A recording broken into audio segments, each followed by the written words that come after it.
visitando el taller de Luis Heriberto Vega Rodríguez, escultor muy reconocido en todo Puerto Rico, a quien vemos moldeando el tamaño a escala de la obra Agüeybaná el Bravo, que formará parte de la entrada al pueblo de Yauco. Gracias. ¿Cómo está, Heriberto? Estoy bastante bien, gracias a Dios. Qué gusto que podamos compartir con usted estos minutos y sobre todo hablar sobre su obra. Su papá es artesano y de hecho va a formar parte de nuestros entrevistados durante esta semana. Tendremos el gusto de visitar también su taller. ¿Surge esa inclinación por las artes plásticas a raíz del trabajo de su papá, desde chiquitito? En parte sí. ¿Sí? En parte sí. Porque mi papá trabajaba la talla, trabajaba también la pintura y hacía muchos trabajos de bastones, que por eso fue que se destacó mucho. Pero su estilo era bien primitivo porque no tenía mucho conocimiento de arte. Entonces, pues, yo seguí la línea de arte de él. Pero ya con estudios formales. Con estudios formales. Estudié en la Universidad Interamericana un bachillerato en arte. Estudié en la Escuela de Artes Plásticas, escultura también. ¿Y por qué de todas las manifestaciones artísticas y los distintos trabajos que realizó le llamó más la atención la escultura y sobre todo el vaciado en bronce? Es que la escultura pues es manual. Uno puede desarrollar todo a través del tacto y se logra mucho, mejor que la pintura. Además, en Puerto Rico había muy pocos escultores que trabajaran en bronce. Y uno de los pioneros en la fundición en bronce pues fui yo, porque yo empecé a trabajar a fundir en este taller rústico en el 79. Y de hecho hay una anécdota bien interesante que me gustaría que usted compartiera con nosotros sobre ese inicio que tiene que ver con la realización de una obra para el pueblo de Añasco sobre Mariana Bracetti. Sí, fue que el director de promoción cultural, Jorge Caraballo, tenía encomendado para hacer, junto con el alcalde, la escultura de Mariana Bracetti. Cuando yo le dije a él que yo podía hacer ese trabajo, él no lo creía. Entonces, yo compré el barro, empecé a hacer la figura, llamé al alcalde para ver si le gustaba y en ese momento él me dijo, ve mañana para firmar el contrato porque ya me lo había dado. Y así se inició la carrera de don Heriberto como escultor y con unos trabajos bellísimos que ustedes reconocen, como está el recogedor de café en Lares. En Lares. Está... Tocador de cuatro en Peñuela. Ajá. En Lares hay unos cuantos, está el maestro puertorriqueño. Y aquí en Hormigueros también tenemos. En Hormigueros tengo en la escuela, esos fueron los primeros que lo hice en cemento. Está Segundo Rivelvi, está el obelisco a la abolición de la esclavitud que está en la entrada del pueblo. Y también el de Juanita Arena, que está en el Centro Cultural. Esos son en cemento y en mármol. Este trabajo que le trae tanta satisfacción personal y que verdaderamente es impresionante, como he dicho anteriormente, porque todas sus obras son en un tamaño grande, monumental. Conlleva mucho sacrificio, mucha dedicación y una secuencia de pasos dentro del proceso que me gustaría que usted nos explicara. De hecho, antes de pasar a esta explicación, quiero hacer mención de que tenemos aquí a otro compañero artista, que se trata de Eduardo Gómez, que está trabajando con el cautín en esta obra, que es la figura de José Campeche. A Eduardo lo recordamos porque cuando estuvimos en Jayuya, vimos en exhibición allá en el CEMI, parte de su obra. Un placer verles por acá nuevamente, Débora. Gracias, Eduardo. ¿Usted está trabajando con esta pieza? Sí, estamos aquí añadiendo parte de la pieza de cera, es parte del proceso que se hace para la fundición. Agradezco la oportunidad que me dan y le agradezco al maestro Luis Heriberto porque me está dando la oportunidad de yo poder abrir mis conocimientos en el campo de la escultura. Qué bien. Y esto ya es un proceso posterior. Comienza con la idea que usted concibe en su mente, que traslada aquí al tamaño en escala de lo que va a ser la pieza finalmente. Esto se hace con plasticina. Sí, este es el trabajo, esta es la maqueta a escala en plasticina. Uno logra todos los detalles, la lleva a evaluación, donde las personas encargadas, por ejemplo en el municipio, si es el alcalde, representante, y ellos dan el visto bueno del trabajo y les recomiendan pues hacer la escultura.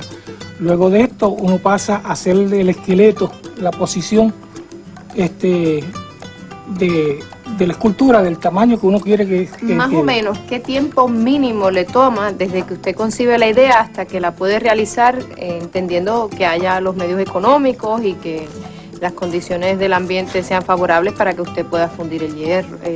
el bronce. El bronce, perdón, y todo lo demás. Sí, aproximadamente esta tengo 6 meses para hacerla, porque la quieren tenerla instalada el día 12 de octubre, día del descubrimiento, día de la raza. Qué bien. Bueno, entonces hemos hablado de que después de que la tiene ya a tamaño escala y está aprobado todo, comienza el proceso para llevarlo al tamaño monumental. Monumental. ¿Y qué es lo que sucede después de este paso? Pues después de este paso, pues yo paso a hacer el tamaño monumental grande, entonces empiezo a forrarlo y a darle cuerpo al esqueleto que tengo allí. Cuando falta poco para lograr el tamaño deseado, lo forro otra vez en plasticina para darle los detalles. Ese trabajo en plasticina, pues luego cojo y lo divido en secciones que se llaman llaves, que es las partes que voy a cortar.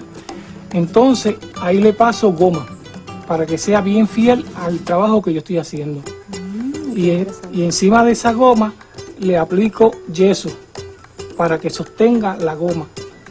Ese molde va a quedar, como llaman en hembra, abierto. Entonces, ese molde yo empiezo a aplicarle cera. Cera con brocha y cera manual. Uno coge la cera, la hierve, la moja en agua y hace una pelota y va formando. Y va a formar esta trabajo, parte ya del proceso. Ese que viene siendo el molde en sí. Y este está muy fiel a la fotografía que tenemos de José Campeche. Fíjense qué lindo el resultado después de que ya hemos pasado por todo ese proceso. Y como vemos, pues está solamente la parte del torso. Esta también va a ser completa, ¿no? No, simplemente va a ser así. Eso va para San Juan, posiblemente para el condado. Ay, qué bonita. Bueno, y una vez hemos llegado a esta etapa, ¿qué sucede? Se hace el molde en tierra, en arena refractaria.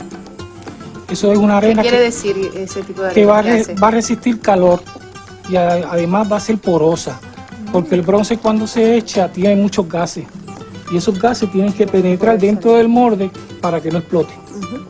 Entonces ese molde pues va a tener una cavidad que es la cera. La cera va a tener un grueso como de 1 centímetro de grueso. Entonces el molde va por fuera y por dentro. Todo por dentro va en cemento refractario y por fuera también va con lo mismo. Entonces, ¿y todo eso usted lo realiza aquí en su taller? Todo se realiza así, aquí. Entonces pero se lleva... Eso ya más de aquel lado, ¿no? Entonces ahí, esos moldes se llevan adentro del horno y están aproximadamente 3 a 4 días recibiendo un calor de aproximadamente 500 grados. ¿Usted cree que pudiéramos pasar allá cerca del horno para ver algo de este proceso? Sí, podemos pasar por allí. Vamos. Heriberto, entonces aquí es donde usted va a fundir el bronce. Ahí se pone el crisol y a una temperatura de 2500. ¿El crisol es esto? El crisol es esto. Estos son los lingotes de bronce. ¿Dónde usted consigue el bronce? Este bronce yo se lo compro a un escultor de Manatí que se llama Romero. Severo Romero. Ah, sí, tuvimos el gusto de entrevistarlo para nuestro programa, también tiene su fundición allá. Y entonces, una vez usted pase el bronce aquí, ¿qué tiempo le toma para derretirlo? ¿Y a qué temperatura está ese calor? Aproximadamente de 1900 grados a 2000 grados. Eso se pone de rojo como una bombilla. Entonces, ahí dentro, pues el bronce se empieza a fundir. Primero se funde el crisol es en grafito. El grafito. El grafito es un material hecho de carbón volcánico. Ese proceso demora bastante, ¿verdad? Para alcanzar esa temperatura. Aproximadamente 3 horas. 3 horas. Cuando está fundido, uno chequea si ya el bronce ya se le saca la escoria y el bronce solo, pues uno hace el vaciado. Antes de hacer el vaciado, uno viene y lo lleva al horno de secado. Ese horno de secado aproximadamente va a estar 3 días allí, derritiéndose toda la cera que está dentro del molde. No puede tener ningún tipo de humedad. Tiene que quedar completamente seco. Completamente seco, si no la cera explota. Uy, qué se peligro, daña, se daña todo el trabajo. Se daña todo el trabajo. Cuando ya está seco, pues yo lo traigo, lo pongo en este hoyo para evitar accidentes. Al ponerle el molde ahí dentro, saco el crisol con unas tenazas y lo pongo en este equipo. Y ahí es cuando entonces usted puede fundir la estatua. Sí, ahí va a estar el bronce fundido ya. Entonces yo busco la abertura del molde y voy poniendo la pieza así para echarle el bronce dentro, que caiga exactamente en el mismo hueco. Y ese es el proceso. Muy interesante, nos encantaría poder estar aquí todo el día y poder observar, bueno, más que todo el día, por lo menos una semana para ver el proceso ya en esta etapa final. Y pues desgraciadamente el tiempo no nos lo permite, sin embargo quisiéramos que, si usted es tan amable, nos dé el teléfono donde nuestro público puede recibir más información sobre su trabajo y así conocer un poquito más a nuestro artista. Pues aquí estamos a las órdenes, el teléfono es el 849-1951, me consiguen siempre en ese teléfono. Y a partir del 12 de octubre, cuando visiten el pueblo de Yauco, van a poder ver otra obra de este maestro de la escultura que nos llena de gran orgullo, porque aunque no lo hemos dicho, es prácticamente autodidacta. Así que les felicito, Heriberto, continúe Gracias. con todo este trabajo y ustedes, amigos, no se retiren, porque luego de la pausa María va a continuar con su peregrinación y más adelante visitando el taller de Luis Heriberto Vega Rodríguez, escultor muy reconocido en todo Puerto Rico, a quien vemos moldeando el tamaño a escala de la obra Agüeybaná el Bravo. Yo era bien primitivo porque no tenía mucho conocimiento de arte. Entonces, pues, yo seguí la línea de arte de él. Pero ya con estudios formales. Con estudios formales. Estudié en la Universidad Interamericana porque mi papá trabajaba la talla, trabajaba también la pintura y hacía muchos trabajos de bastones, que por eso fue que se destacó mucho. Pero su estilo artesano, y de hecho va a formar parte de nuestros entrevistados durante esta semana. Tendremos el gusto de visitar también su taller. ¿Surge esa inclinación por las artes plásticas a raíz del trabajo de su papá, desde chiquitito? En parte sí. Sí. En parte sí. Bravo, que formará parte de la entrada al pueblo de Yauco. Sí. ¿Cómo está, Heriberto? Estoy bastante bien, gracias a Dios. Qué gusto que podamos compartir con usted estos minutos y sobre todo hablar sobre su obra. Su papá es